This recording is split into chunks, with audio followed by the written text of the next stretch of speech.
no lo quiero hacer esperar más de Marcelo Capero, que es vicepresidente liberal y es el que tiene a su cargo, entre otras cosas, el seguimiento fiscal. Marcelo, ¿cómo te va? Enrique Sebach. Hola Enrique, ¿cómo estás? Un gusto Bien, acompañarte. gracias, muchas gracias por atendernos. Sé que tuviste que estás ahí en un recreo de las clases, así que te agradezco mucho el esfuerzo. Marcelo, bueno, hasta ahora, bueno, yo por lo menos veía varias distorsiones en el problema macroeconómico, lo habrás escuchado recién, pero lo que no se discutía era la cuestión fiscal, digamos, ¿no? Porque no se discutía ni la voluntad del gobierno, encabezado por el presidente, por supuesto, de mantener el superávit fiscal, ni su capacidad de ejecución, que hasta ahora venía bastante bien. Sin embargo, bueno, primero, la meta fiscal con el fondo también ha crecido, porque como hay más, o el gobierno mismo se autoforzó a subir esa meta del fondo de 1,3% del PBI a 1,6%.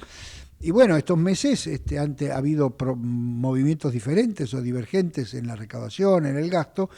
Vos has encabezado un trabajo que firmás con, se me olvidó, pobre, el nombre de tu coequiper en este Federico. tema, pero claramente están mirando lo que tendría que pasar en los próximos meses para efectivamente cumplir con esa meta. ¿Me contás un poquito? Sí, bueno, ¿cómo venía de enero a julio, que serían los datos conocidos en Uh-huh. materia fiscal?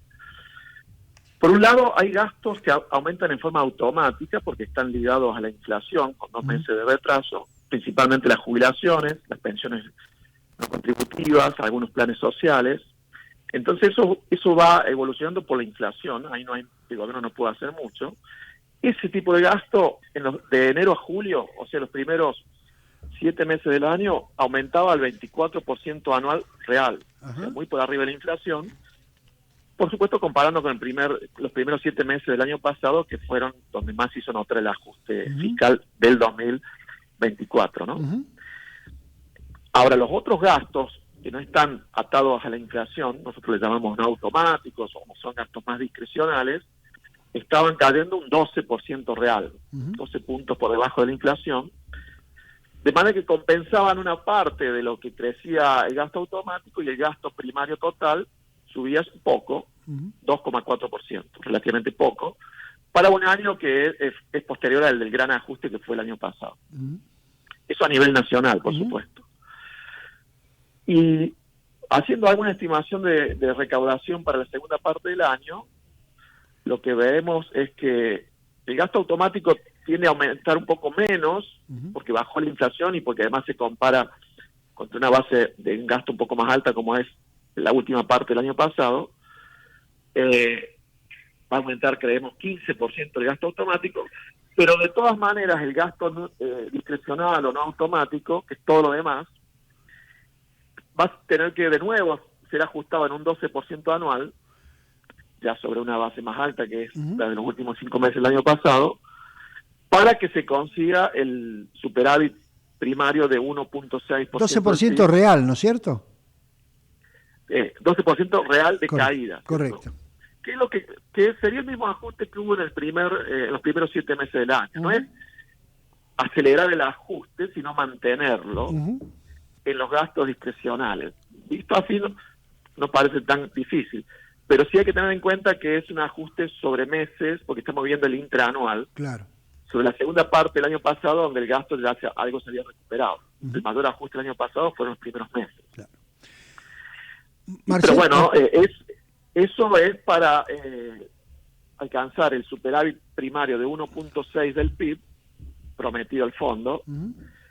pero aparecieron los proyectos de ley y en algunos casos ya leyes. Claro, eso es lo que te iba a comentar. O sea, este 12% es antes de los proyectos de ley o de las leyes que ya incrementan el gasto.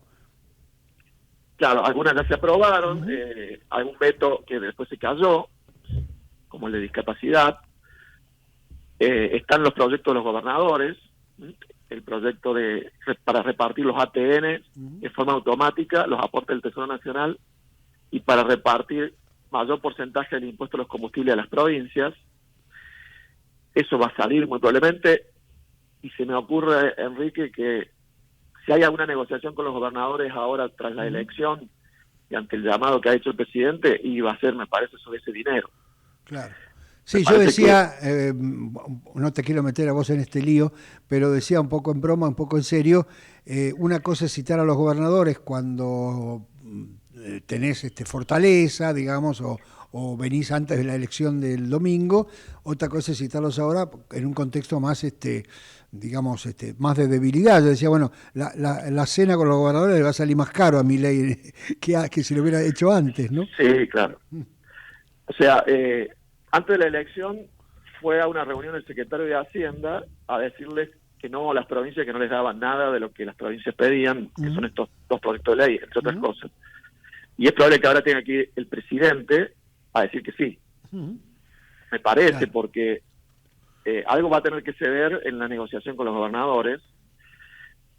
Y lo de los ATN no es tan caro, y fíjate que hasta puede ser conveniente a largo plazo para el gobierno nacional, porque el fondo ATN, que se forma con el 1% de los recursos que se coparticipan, se deberían repartir a las provincias totalmente, solo que en forma discrecional, claro, ¿cierto? Por emergencia, bueno, en realidad siempre se han usado para premiar a los más amigos, pero en teoría se debería repartir todo a las provincias. En la práctica no se está repartiendo todo y por ende se evita gastar ese dinero, una parte de ese dinero, y por ende aparece menos gasto nacional y más superávit. Ahora, el proyecto de los gobernadores consiste en coparticipar ese dinero, pero entre nación y provincias. O sea que la nación también recibiría su parte de un fondo que era solo para las provincias. Lo que cambiaría es que pasa a ser de distribución automática. La nación ya no puede más pisar los recursos. Y ahí estaría en todo caso el costo fiscal para el gobierno nacional. Pero no es tan malo visto a largo plazo, porque la nación también pasa a participar en forma automática ese 1% de la coparticipación, que ahora no lo tiene en los papeles. Claro, lo que pasa es que... No es mucha plata. Está bien, no, hay simplemente una consulta, porque bueno, yo no recuerdo, no leí exactamente en detalle el proyecto de ley, pero como vos marcabas bien, de ese fondo el gobierno se quedaba una parte importante, sobre todo en estos periodos, salvo que hubiera una emergencia, o sea, en la caja lo tenía, independientemente que estuviera manejando. Claro. No repartía y al final del año lo que no repartiste, si bien se devengó el fondo y está el dinero supuestamente en esa cuenta, si no lo gastas, no lo repartiste, no lo distribuiste, es gasto que evitó el gobierno nacional, porque eso se contabiliza como un gasto y tiene más superávit, ¿no? Seguro. Y además, pero se ha devengado, en algún momento eso después se termina enviando a las provincias. Ha ocurrido en algunos casos donde después se envió, por ejemplo, en el gobierno de Néstor Kirchner, el dinero de 3 años, prácticamente todo junto en un momento que hubo una negociación con las provincias. Claro, eso es más que un... Perdóname, más que un fondo para emergencia, que fuera, es un fondo para negociar con los gobernadores, digamos, para ponerlo en la práctica, digamos, ¿no? Emergencia, por ejemplo, fue lo de Bahía Blanca, y bueno, y hubo ida y vuelta con el tema del dinero para Bahía Blanca. Para eso deberían estar los ATM, para las emergencias. Claro, o en todo caso, en el nuevo acuerdo debería haber alguna previsión respecto de, bueno, pero si llega a haber una emergencia, ¿qué hacemos? Porque si la plata ya no está, y la emergencia vuelve, o lo pone el gobierno nacional, o tiene que ponerlo entre todos, ¿no? Claro. En todo caso, debería quedarse un monto para emergencia y la otra parte distribuirla en forma automática. ¿Sí? Si no, va a ocurrir lo que vos dices, de que después no va a haber plata para las emergencias. Claro. En la realidad siempre se lo usó discrecionalmente para negociar, para hacer política, para que salgan las leyes, ¿cierto? Y no tanto para las emergencias. Y el resto de los proyectos estaba, bueno, discapacidad y había algunos más, ¿no?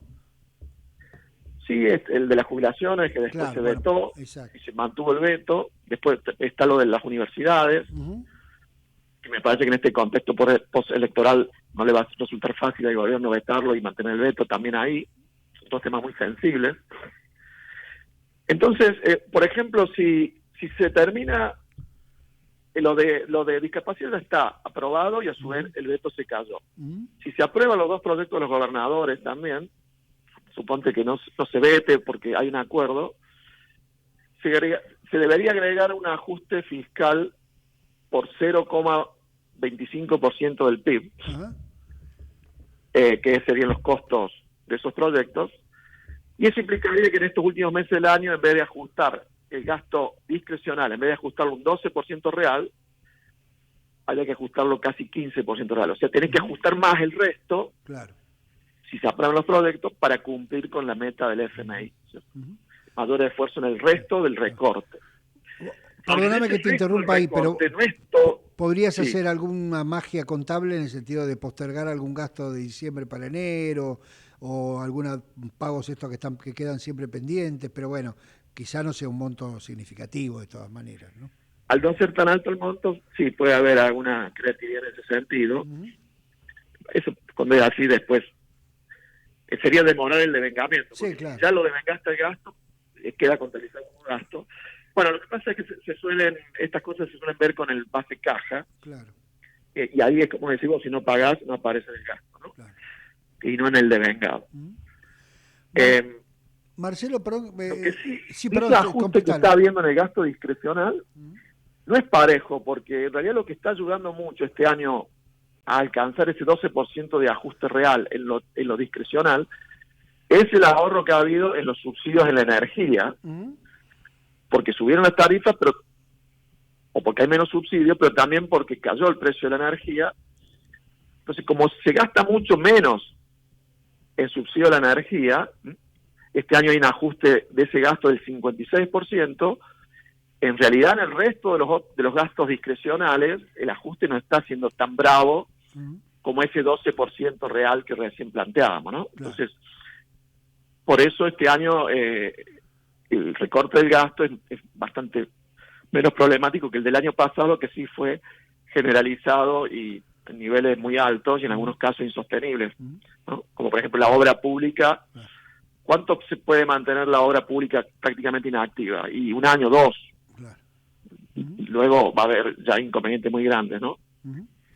Marcelo, y creo que ahí está la negociación con las provincias, que se va a tener que revertir en alguna medida el ajuste en la obra pública, y las provincias se pueden hacer cargo de esa obra pública, y ese dinero del impuesto a los combustibles se lo pueden destinar a que las provincias financien las obras viales, o se hagan cargo de algunas obras viales, lo que no se hagan cargo los privados. Creo que ahí está el margen de negociación. Obra pública a cargo de las provincias, con ese dinero que reclaman del impuesto a los combustibles, más lo de ATN.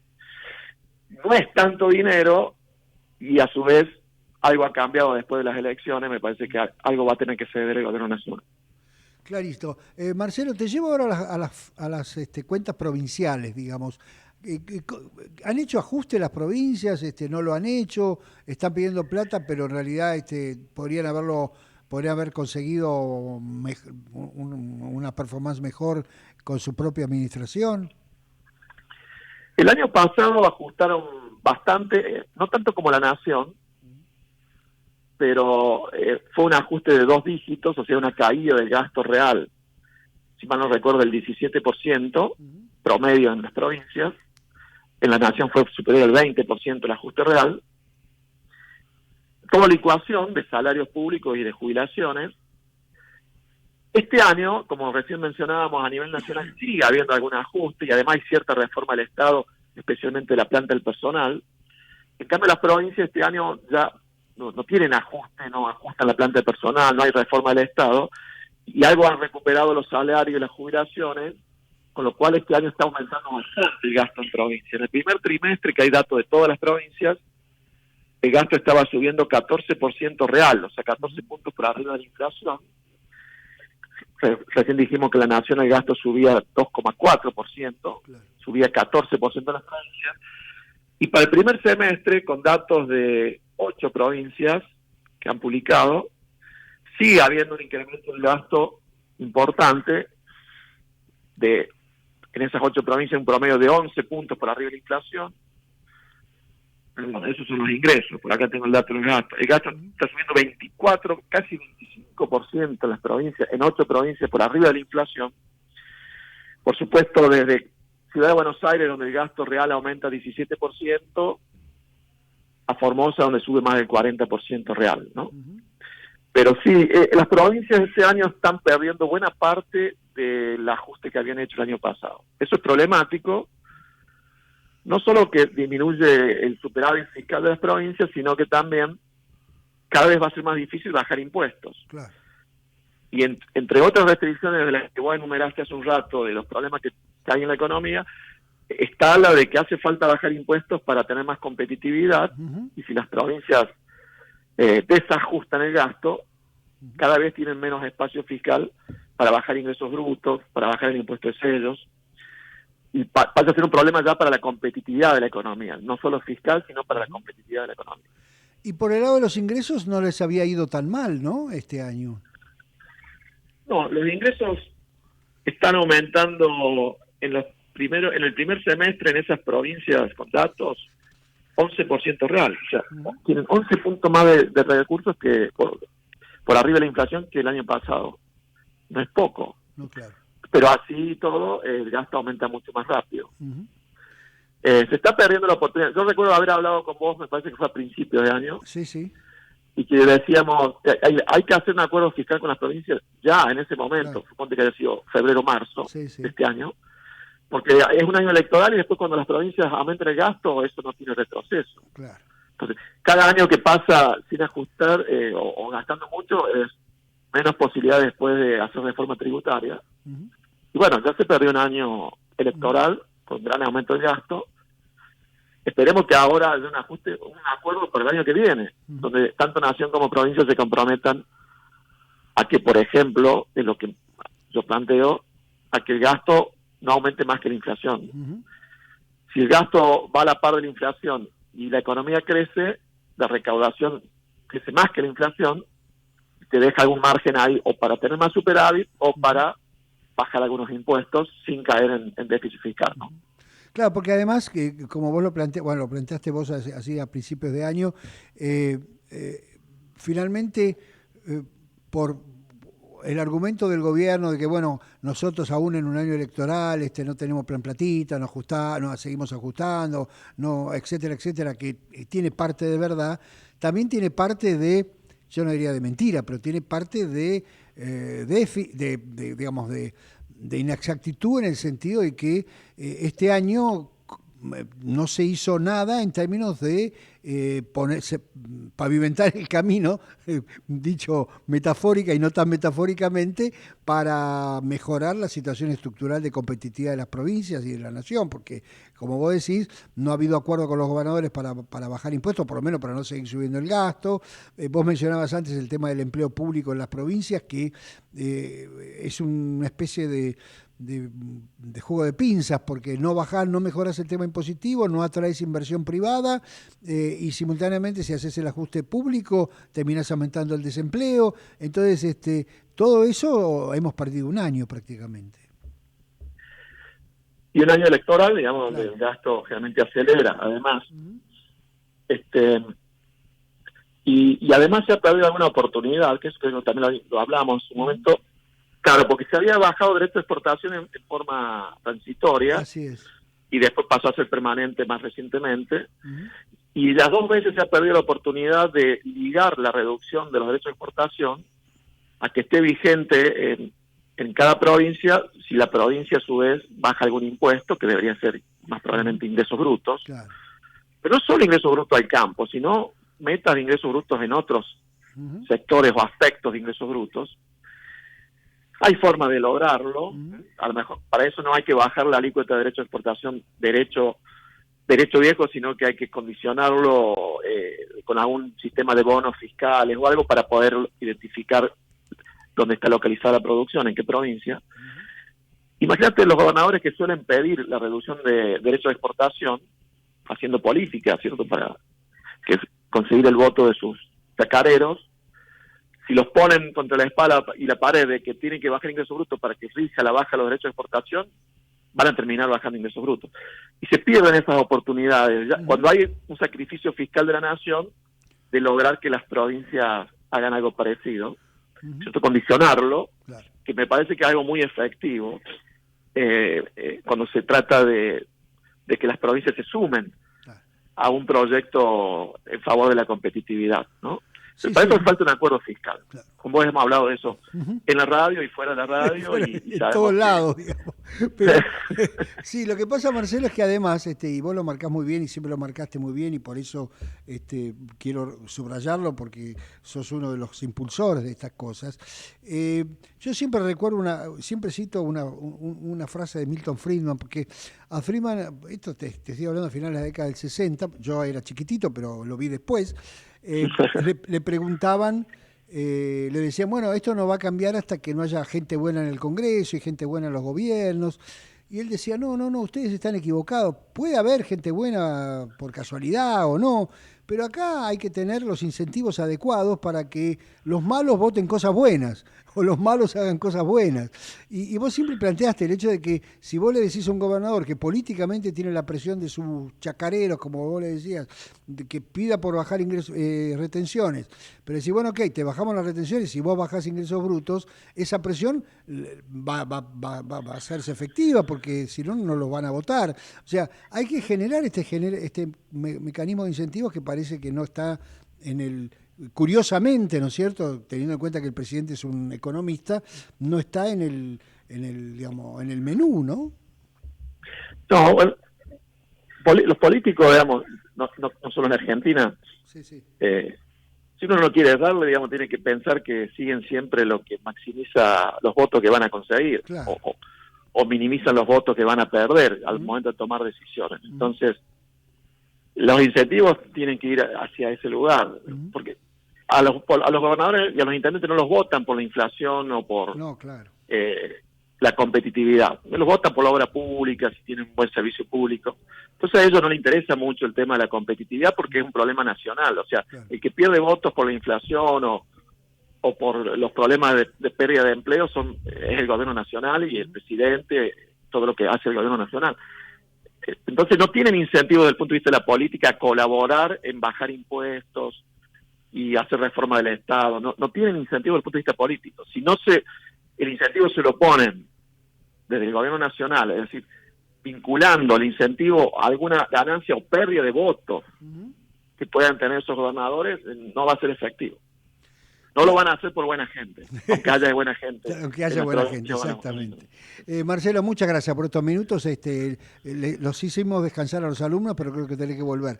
Te agradezco mucho y te mando un abrazo grande. Ahí vuelvo. Vi que ya volvían algunos al aula. Bueno, gracias, Enrique. Hasta la próxima. Marcelo Capello es el vicepresidente del IERAL, de la Fundación Mediterránea, es el hombre que sigue muy de cerca las finanzas públicas nacionales y sobre todo las provinciales, y realmente como hablaba con él y por eso quería rescatar su posición,